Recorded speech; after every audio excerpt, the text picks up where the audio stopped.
Alors, pour terminer le chapitre 16 de la Confession de foi, dernière question. Les non-chrétiens peuvent-ils faire de bonnes œuvres?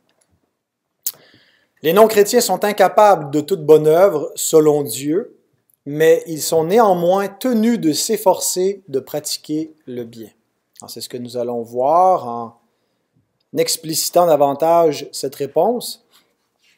On a parfois l'impression qu'il arrive que les non-croyants surpassent les chrétiens dans leur conduite.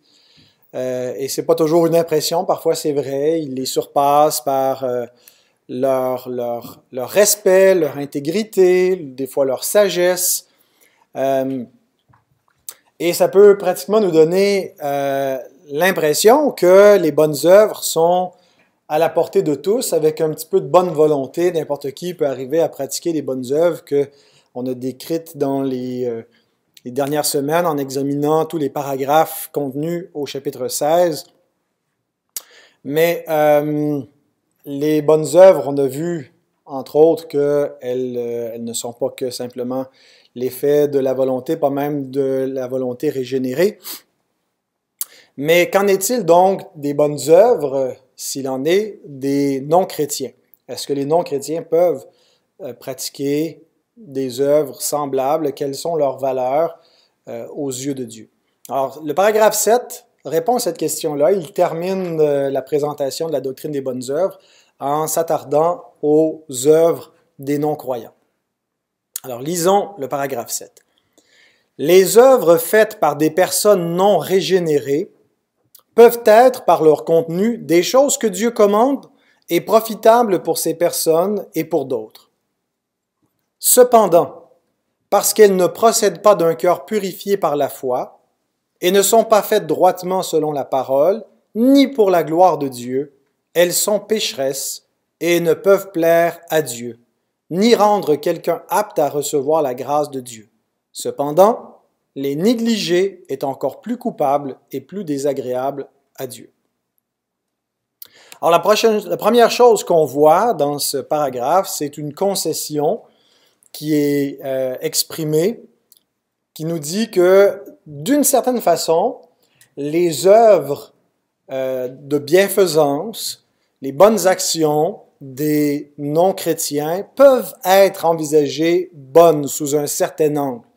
Bien qu'elles n'aient pas la pleine approbation divine, on ne peut pas dire que tout ce que les non-croyants font est pourri en soi. L'Écriture, la confession reconnaît qu'il y a un certain profit dans ces bonnes actions, que ça leur profite parfois à eux-mêmes de les pratiquer, que c'est bon pour eux-mêmes et que c'est bon pour leurs semblables, ça profite aux autres. Ce qui nous rappelle peut-être cette citation que vous avez déjà entendue de Martin Luther, qui dit « Dieu n'a pas besoin de tes bonnes œuvres, mais ton prochain, oui. » Alors, c'est pas Dieu qui a besoin de notre justice, c'est pas Dieu qui a besoin de nos bonnes œuvres, ça lui apporte rien, mais c'est pour les autres. Et ça situe un petit peu dans quel sens les œuvres des non-croyants peuvent être bonnes, c'est dans un sens humain et social et non pas dans un sens religieux et spirituel. C'est au niveau horizontal et non pas au niveau vertical par rapport à Dieu. C'est seulement par rapport aux hommes. Alors, est-ce que ça veut dire qu'il n'y a pas un rapport vertical vis-à-vis de Dieu, que entre ce que Dieu commande et ce que les hommes font, les non-croyants font, il n'y a aucun lien, aucun rapport? Est-ce que ça veut dire que Dieu n'a aucune appréciation pour les œuvres dites bonnes, entre guillemets, des non-croyants? Bien, c'est pas tout à fait ce que l'Écriture enseigne. L'apôtre Paul, par exemple, dit dans Romains 2, 14 à 16, que les païens qui connaissent pas la loi de Dieu font naturellement ce que prescrit la loi. Donc, Paul confirme ici ce qu'on a lu un peu plus tôt dans la confession, que les non-croyants peuvent faire des choses que Dieu commande dans sa parole. Même s'ils ne connaissent pas toujours les commandements divins, ils ont dans leur conscience la loi de Dieu qui est inscrite. On a des exemples dans l'Écriture, entre autres celui d'Akab, pour être sûr de prendre quelqu'un qui est du mauvais côté, là, le roi Akab, qui est un ennemi farouche du peuple de Dieu, qui est un roi idolâtre, qui a un verdict négatif qui est rendu sur sa vie.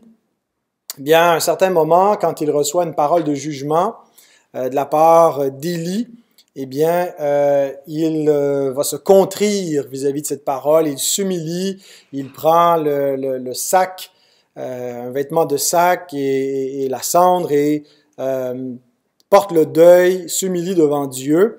Et dans 1 Roi 21, 27 à 29, Dieu va en quelque sorte agréer la repentance qui n'est pas une repentance à salut, mais qui est une forme de repentance d'Akab. Il dit à son prophète, « As-tu vu comment Akab s'est humilié devant moi?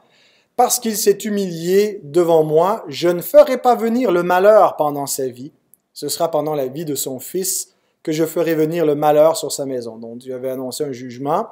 Et par son attitude contrie, il évite un châtiment temporel. Il n'a pas évité la peine éternelle de son péché. Mais il y a une corrélation entre son agir et l'intervention de Dieu.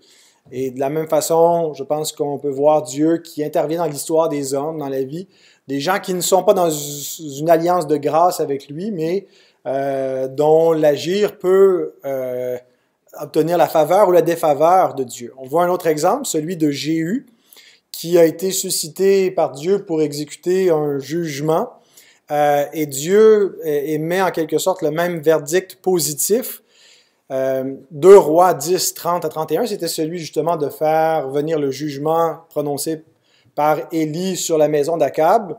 Eh bien, Jéhu l'exécute plus loin dans l'histoire de la rédemption. « L'Éternel dit à Jéhu, « Parce que tu as bien exécuté ce qui était droit à mes yeux, et que tu as fait à la maison d'Akab tout ce qui était conforme à ma volonté, tes fils, jusqu'à la 4e génération, seront assis sur le trône d'Israël. Toutefois, Jéhu ne prit point garde à marcher de tout son cœur dans la loi de l'Éternel, le Dieu d'Israël. Il ne se détourna point des péchés que Jéroboam avait fait commettre à Israël. » Donc, Jéhu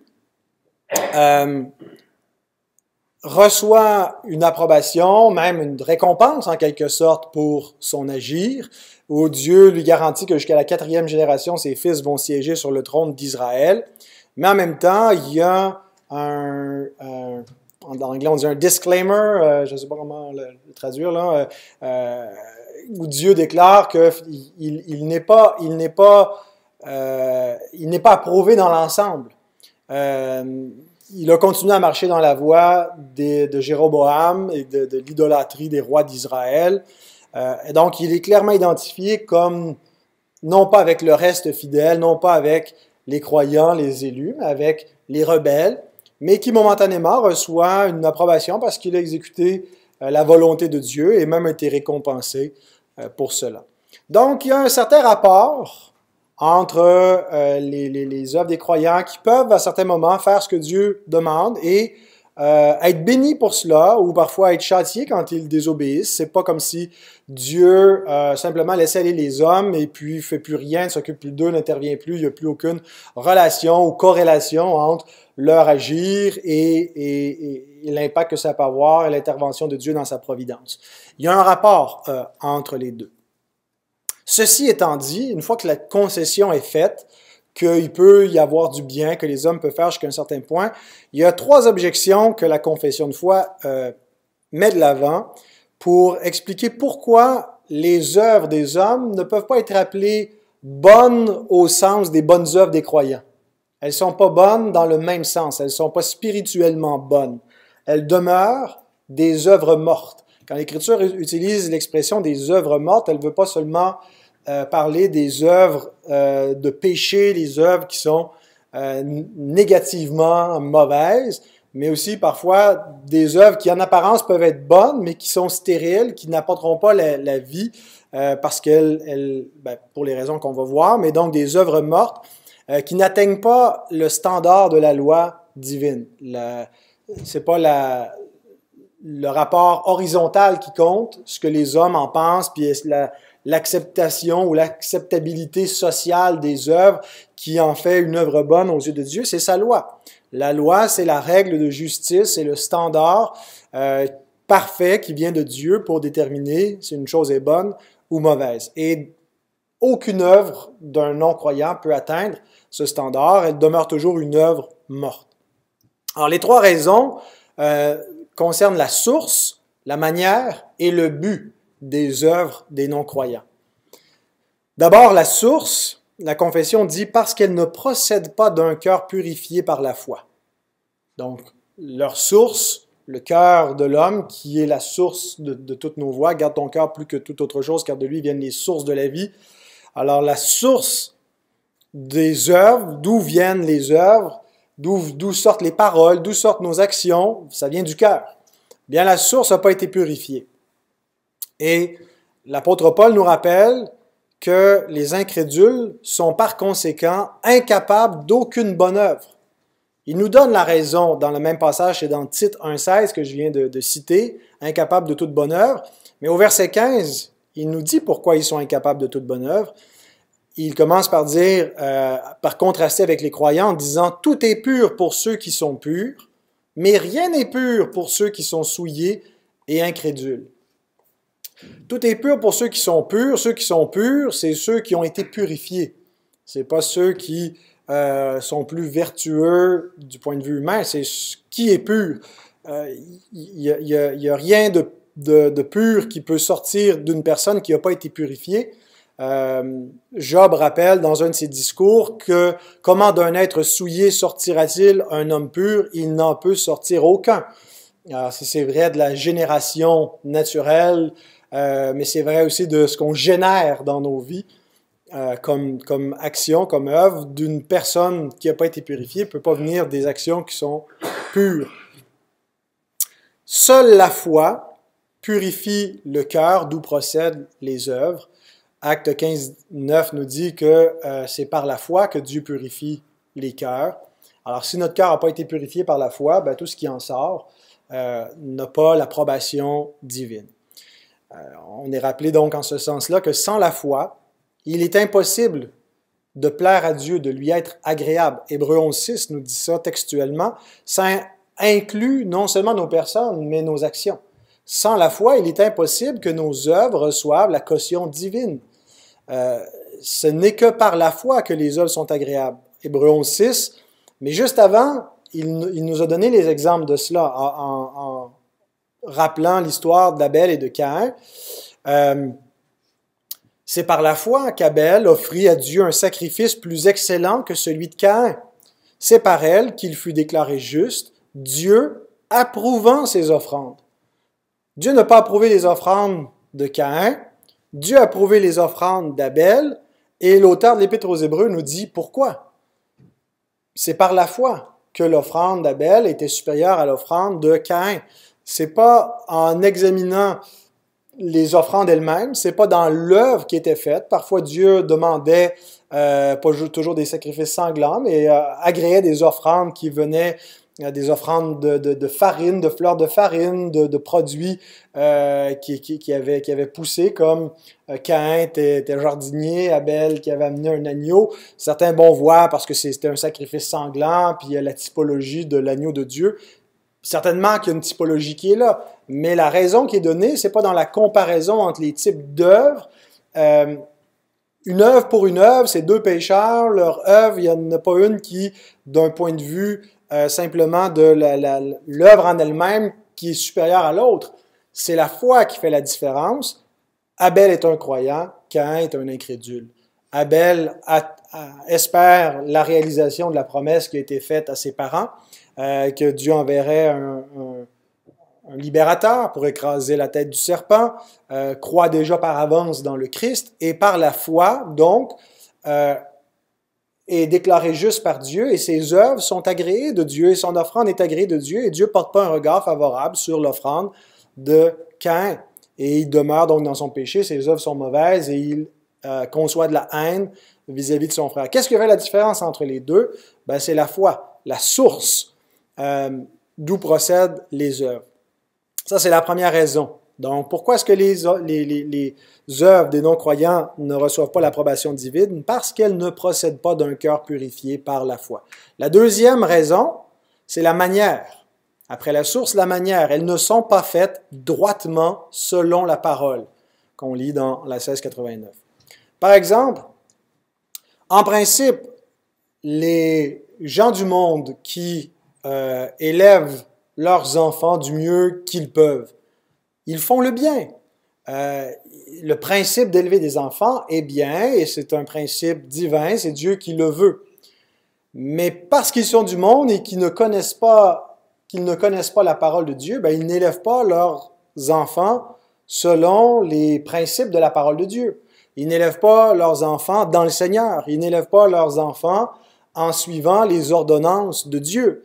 Ils suivent quoi? Ben, ils suivent la parole des hommes, la parole du Doc Mayou, ils suivent autre chose, d'autres livres, d'autres paroles que la parole inspirée de Dieu. Et donc, bien qu'en principe, ce qu'ils font est bien, parce qu'ils ne suivent pas la parole, eh bien, ce qu'ils font n'est pas fait droitement selon la parole. Rappelons-nous ce que Paul nous dit dans 1 Corinthiens au chapitre 13, au tout début.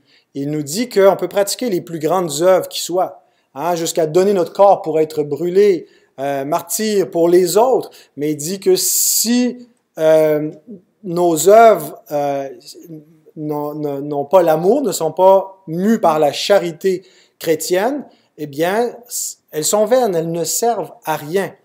Et ici, Paul n'envisage pas l'amour simplement comme l'humanisme, l'amour dont les hommes seraient capables, une espèce d'affection naturelle. C'est pas du tout ce qu'il entend par amour. Il entend par l'amour la même chose que l'apôtre Jean entend par l'amour dans sa première épître, chapitre 4, versets 7 à 11, quand il nous dit que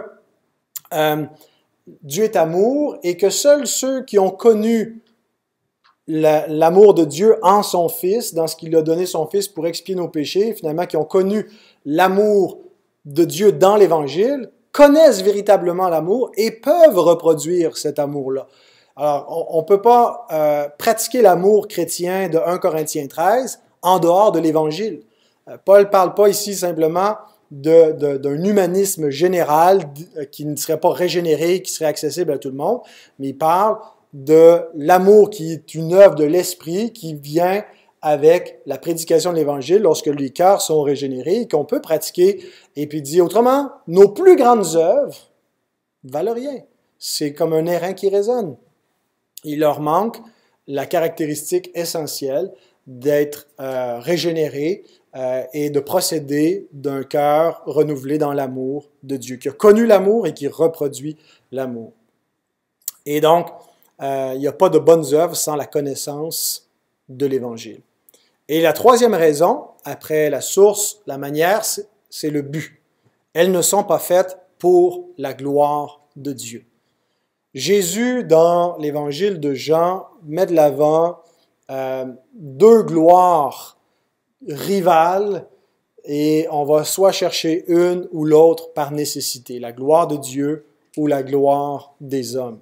Dans Jean 5, 44, il dit « Comment pouvez-vous croire, vous qui tirez votre gloire les uns des autres et qui ne cherchez point la gloire qui vient de Dieu seul? » Les Juifs de son temps, les pharisiens, les chefs, les docteurs de la loi, qui aimaient la gloire des hommes, qui avaient l'apparence d'être religieux, mais qui aimaient la gloire des hommes, ne cherchaient point la gloire de Dieu.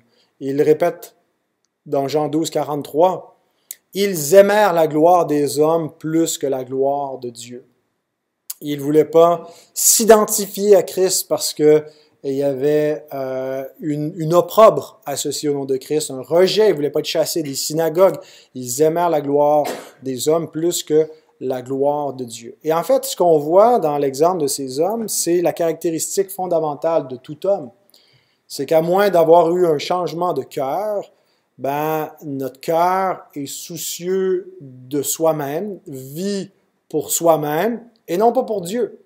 L'apôtre Paul nous dit qu'une fois converti, nul ne vit pour lui-même. Nul ne meurt pour lui-même. On vit pour le Seigneur, on meurt pour le Seigneur, on mange pour le Seigneur. Bien sûr, c'est un idéal, on le fait imparfaitement, mais il y a une conversion fondamentale qui a eu lieu. Il dit dans 2 Corinthiens 5,15 qu'il est mort pour tous afin que ceux qui vivent ne vivent plus pour eux-mêmes, mais pour celui qui est mort et ressuscité pour eux. Un des effets de la mort du Christ pour nous, c'est de nous sauver du moi, de nous convertir, où on passe de l'idole du moi qu'on sert à servir le vrai Dieu. Et donc, avant que ce changement de cœur soit fait, on ne cherche pas la gloire de Dieu. On cherche notre propre gloire, notre propre confort, notre propre intérêt. Et donc, les œuvres que l'on fait, quel est notre motif?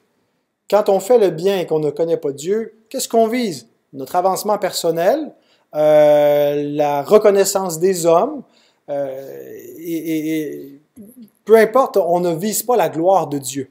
Et Jésus nous parle de telles œuvres qui sont faites pour être vues des hommes et non pas de Dieu. Et il dit que Dieu n'approuve ni ne récompense ces bonnes œuvres au début du chapitre 6 de Matthieu. Gardez-vous de pratiquer votre justice devant les hommes pour en être vus.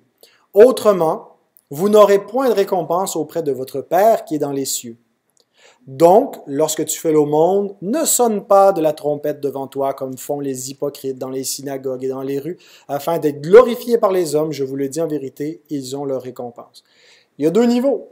Il y a un niveau céleste et terrestre. Il y a une récompense terrestre et céleste, à être vu des hommes ou de Dieu. Et donc, tant que tu es inconverti, c'est pas devant Dieu, c'est pas sa gloire que tu cherches. C'est peut-être pas nécessairement avec la vanité à sa pleine puissance, mais quelque part dans le fond du cœur de l'inconverti, c'est pas la gloire de Dieu qui poursuit, et à cause de cela, son mobile, son motif, sa motivation n'est pas la bonne, et ses œuvres ne peuvent pas donc être déclarées bonnes. Donc pour ces trois raisons, à cause de leur source, leur manière et leur but, les œuvres, le bien même que les hommes font, n'est pas déclaré bon par Dieu. Ça peut donner l'impression, en conclusion, que l'Église n'encourage pas ceux du dehors à pratiquer le bien, qu'on n'encourage pas les gens dehors de l'Église à pratiquer la justice, à défendre la justice, un petit peu comme si on les laisse aller finalement, ça ne sert à rien de défendre le bien dans la société, tout ce qui nous importe, c'est ce qui se passe dans l'Église, puis au diable le reste du monde. Il faut faire attention quand on prêche la justice, qu'on rappelle l'importance des œuvres, de ne pas le faire de la mauvaise manière. On ne veut pas décourager les hommes de pratiquer le bien, d'honorer le mariage, de bien élever leurs enfants. On ne veut pas leur donner l'impression que tout ce qu'ils font, c'est vanité des vanités, tout est perdu, puis ils s'en vont en enfer de toute façon. Alors, c'est même pas la peine de s'essayer. Mangeons et buvons, car demain nous mourrons. C'est pas le discours que nous prêchons. On prêche l'importance de défendre la veuve et l'orphelin, de pratiquer le bien, de ne pas oublier les gens dans le besoin. Mais dans quel but? Quand on prêche, il est important que l'Église annonce aux hommes que toute leur justice, toutes leurs meilleures œuvres n'ont la valeur que d'un vêtement souillé devant Dieu, ne vaut pas plus. Mais quand on prêche ça, c'est pas pour décourager les bonnes œuvres, c'est pour déclarer aux hommes qu'ils ne peuvent pas être justifiés par ces bonnes œuvres et pour les conduire à Christ. Mais on veut encourager le bien, et puis on encourage le bien en invitant les hommes à pratiquer le bien. Quand ils pratiquent le bien, ils voient souvent l'insuffisance de leur propre bien, s'ils sont éclairés par l'Esprit.